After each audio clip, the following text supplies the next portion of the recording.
In this video, I'm gonna be showing you how to create a new Instagram group and add member to the group.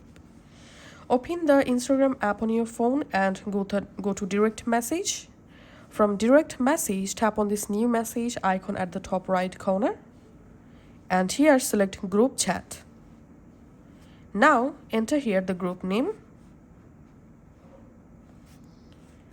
and tap on done. Now from this suggested people list, you can select members to add to the group. And tap on create group chat.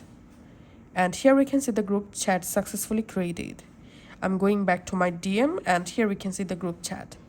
Now if you want to add someone, just open the group chat, tap on add people here, or you can tap on the group name at the top, tap on people, and then tap this plus icon, and then you will be able to add new members to the group. So that's how you can actually do it. Thanks for watching.